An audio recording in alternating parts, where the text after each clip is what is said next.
Début avril, je me suis dit que ce serait une bonne idée de reprendre de bonnes habitudes et m'occuper de ma petite voiture. Genre, checker l'huile, la pression des pneus, ce genre de choses. Je change de travail et je vais faire bien plus de route qu'avant et je veux que ma pauvre petite vieille voiture tienne le coup. Surtout qu'il y a déjà quelques mois, genre j'ai dû mettre tellement d'argent dedans pour la réparer. Ça m'a coûté cher.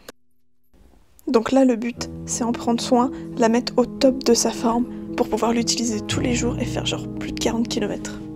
Bon après, je me prétends pas expert, hein. Ça se voit bien que je sais pas trop ce que je fais. Je tente des trucs avec mon pauvre petit savoir, le peu que je sais quoi.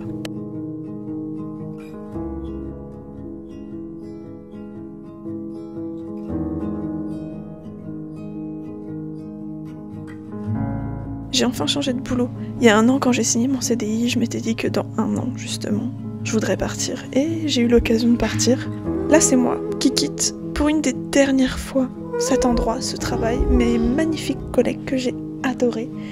Je suis plutôt sereine. Genre, j'étais triste de les quitter parce que je les aime bien, mais j'étais contente de trouver un autre travail. C'est une tête et un état d'esprit complètement différents de la dernière fois où j'ai quitté un taf. La dernière fois où j'ai quitté un taf, j'étais euphorique. J'étais tellement heureuse de le quitter. Je le détestais. Je le détestais. C'est des mots forts. Mais j'ai chanté une chanson de rupture horrible de Billie Eilish, tellement je trouvais qu'elle allait bien avec ce taf horrible que j'avais fait. C'était mon dernier jour. Je remets plus les pieds ici.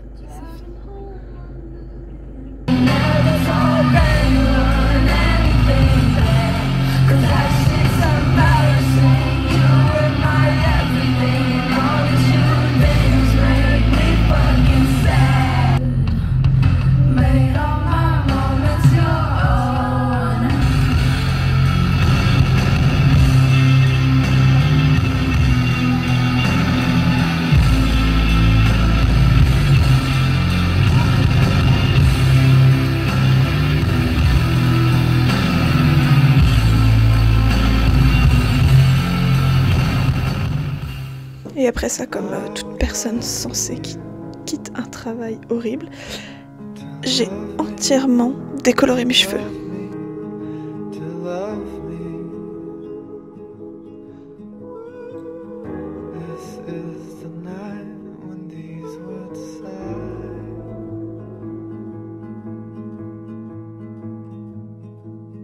Et donc, je commence un nouveau travail. Et là, c'est le premier jour, je sais pas trop quoi faire, comment m'habiller, comment me coiffer, mais écoute, je suis plutôt heureuse d'avoir un premier jour.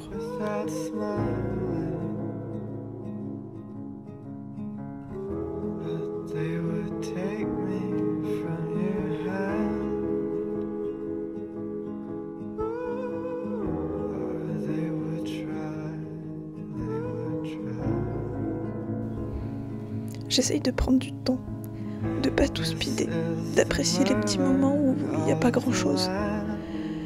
Et surtout de calme, les moments de calme, parce qu'évidemment, arriva ce qui devait arriver. Je suis tombée en panne et là j'attends chez le garagiste. Malheureusement, ça me rappelle janvier, où je devais aller à un concert et ma voiture est tombée en panne.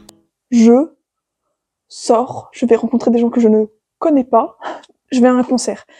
Je fais un blablacar pour ce concert, j'emmène des gens que je connais pas. Et là, vous le sentez venir, le problème de voiture?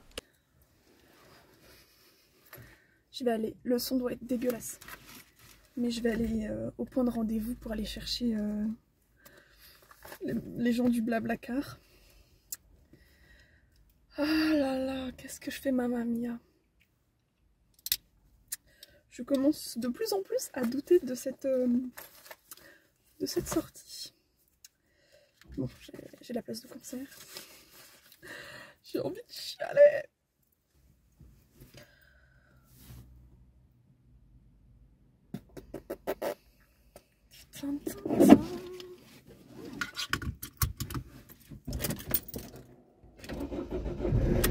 Ah, quelqu'un vient d'arriver. J'ai réussi à aller jusque Paris. Les gens du blablacar m'ont aidé à pousser ma voiture. D'autres gens m'ont aidé à pousser ma voiture. J'étais dans un parking souterrain et un mec est venu me chercher. Et puis... Bref, ce que je veux dire, c'est merci papa, merci maman pour le coup de main. Puis après, on essaye de continuer à vivre et là, j'essaye d'apprendre une nouvelle langue. Quelle idée de merde.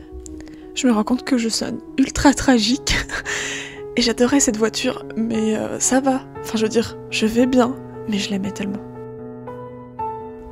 Bref, sinon, j'ai travaillé, je suis montée sur Paris pour la robe de mariée de ma sœur. J'ai pété une table super ancienne qui appartenait à mes parents et j'ai vu ma famille. C'était pas un mois trop naze.